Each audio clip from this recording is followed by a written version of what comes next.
Kehadiran militer Amerika Serikat di Timur Tengah selalu ditopang oleh keyakinan bahwa pangkalan-pangkalannya dilindungi sistem pertahanan udara yang sangat sulit ditembus.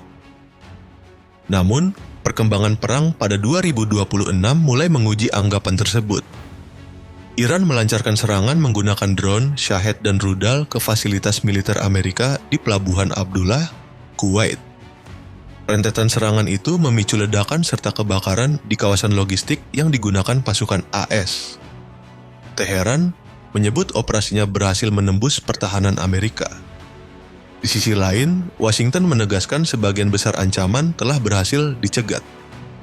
Meski demikian, citra satelit yang muncul setelah serangan memperlihatkan adanya kerusakan pada sejumlah fasilitas militer. Peristiwa ini pun memunculkan pertanyaan baru. Apakah Iran hanya mencetak keberhasilan taktis, atau justru memperlihatkan perubahan pola perang di Timur Tengah?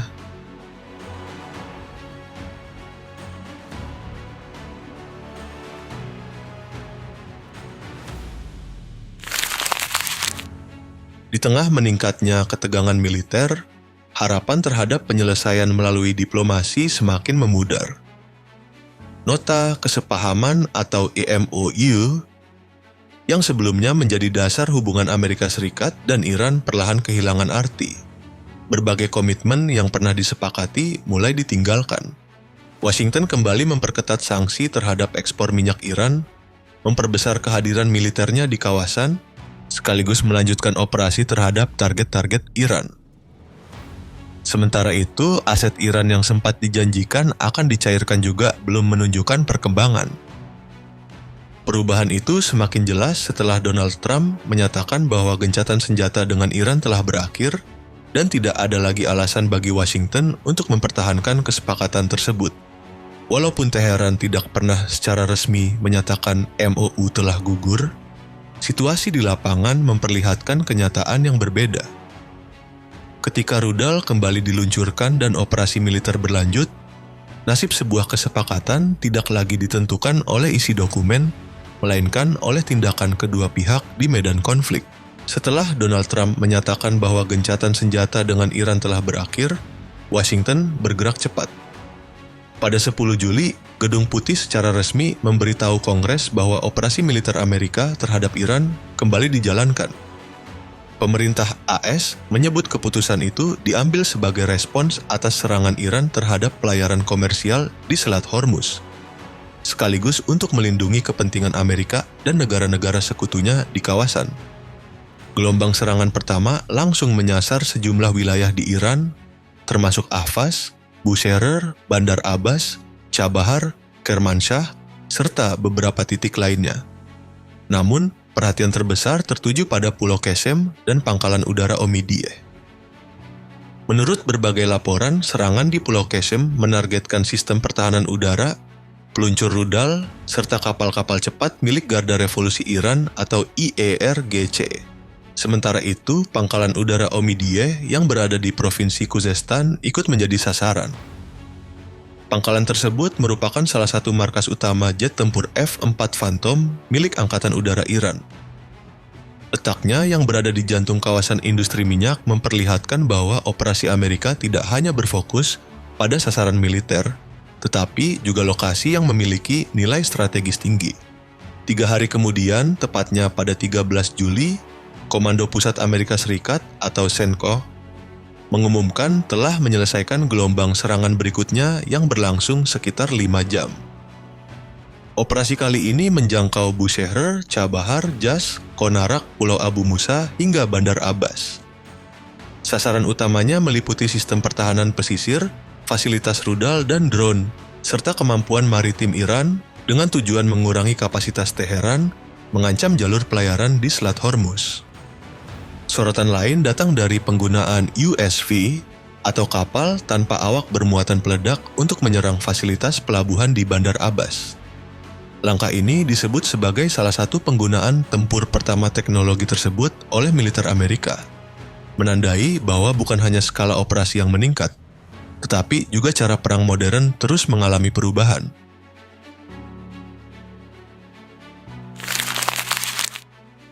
Iran tidak membutuhkan waktu lama untuk merespons serangan Amerika. Pada malam 13 Juli, Garda Revolusi Iran atau IRGC mengumumkan dimulainya operasi balasan yang menargetkan jaringan pangkalan militer Amerika Serikat di berbagai wilayah Timur Tengah. Serangan diawali dengan peluncuran drone yang kemudian disusul sedikitnya 5 jenis rudal balistik, yakni Qadir, Emad, Khibar Shekan, Fateh 110, dan Zolfagar. Sasaran utamanya mencakup pangkalan udara Prince Hassan di Yordania, pangkalan Al-Udeid di Qatar, serta fasilitas logistik Angkatan Laut Amerika di Pelabuhan Duk M, Oman. Pada saat yang sama, Angkatan Darat Iran mengklaim juga menyerang sistem pertahanan Patriot, instalasi radar, dan fasilitas komunikasi milik Amerika di Kuwait serta Bahrain. Beberapa jam kemudian, memasuki dini hari 14 Juli, Iran melanjutkan operasinya dengan gelombang serangan kedua. Kali ini, target yang dipilih lebih terfokus pada infrastruktur pendukung operasi militer Amerika. IRGC mengklaim berhasil menghantam depot bahan bakar dan gudang amunisi di Prince Hassan Air Base, pusat kendali drone, fasilitas pemeliharaan helikopter, hingga hanggar pesawat patroli maritim P-8 di Sheikh Isa Air Base, Bahrain. Di Kuwait, Iran menyatakan telah menyerang sistem rudal Patriot, radar strategis AN/FPS, 2 peluncur roket HIMARS, serta gudang rudal di Ali Al-Salem Air Base dan Ahmad Al-Jaber Air Base. Sementara di Oman, sasaran disebut meliputi radar pengawas udara, jarak jauh, dan radar pemantau kapal yang digunakan untuk mendukung operasi militer Amerika di kawasan. Konflik juga mulai berdampak pada jalur perdagangan internasional. Sejumlah kapal tanker yang melintasi perairan sekitar Teluk Oman dilaporkan terkena serangan rudal jelajah Iran. 2 kapal tanker milik perusahaan Uni Emirat Arab termasuk di antara yang terdampak. Sementara otoritas maritim Inggris juga menerima laporan adanya serangan terhadap kapal lain di kawasan yang sama. Meski telah melancarkan 2 gelombang operasi, Iran belum menghentikan tekanannya. Serangan berikutnya kembali diarahkan ke pangkalan-pangkalan utama Amerika. Di Kuwait, fasilitas penyimpanan bahan bakar penerbangan dilaporkan terbakar, sedangkan pangkalan udara Prince Hassan di Yordania kembali dihantam rentetan rudal Iran.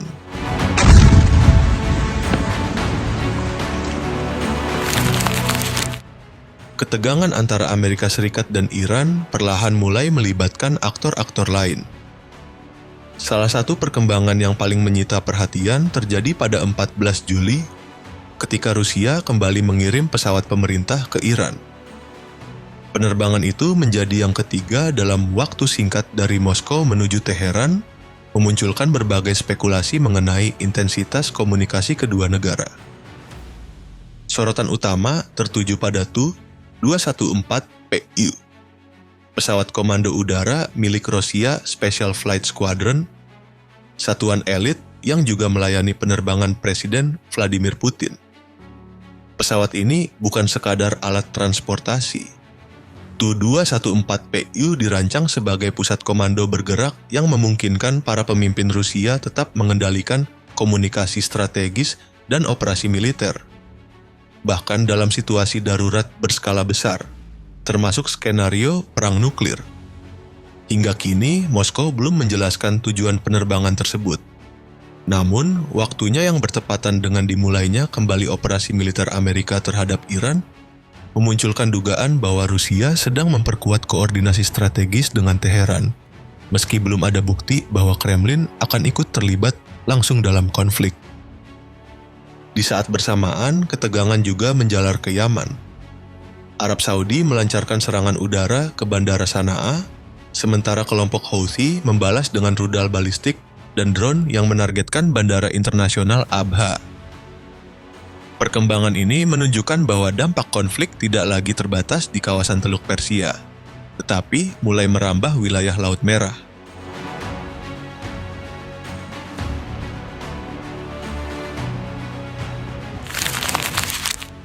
Persaingan juga berlangsung di ruang informasi.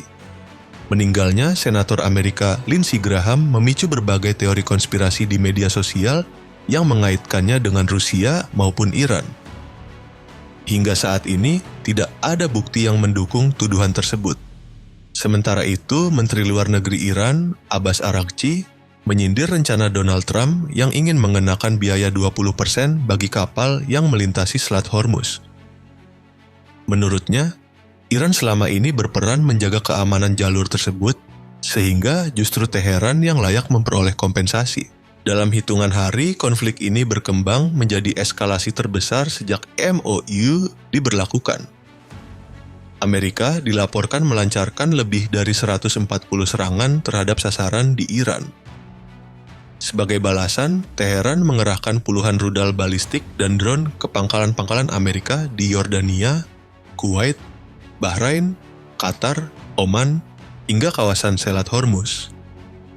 Jika pola ini terus berlanjut, setidaknya terdapat 3 kemungkinan yang patut diperhatikan. Pertama, konfrontasi langsung antara Amerika dan Iran di Teluk Persia berpotensi semakin intens. Kedua, Laut Merah dapat berubah menjadi medan konflik baru dengan keterlibatan Houthi dan Arab Saudi. Ketiga, meningkatnya aktivitas Rusia di sekitar Iran bisa memperbesar persaingan geopolitik di kawasan. Yang paling mengkhawatirkan adalah sinyal bahwa Iran ingin membalas setiap peningkatan tekanan dari Washington dengan respons yang lebih besar.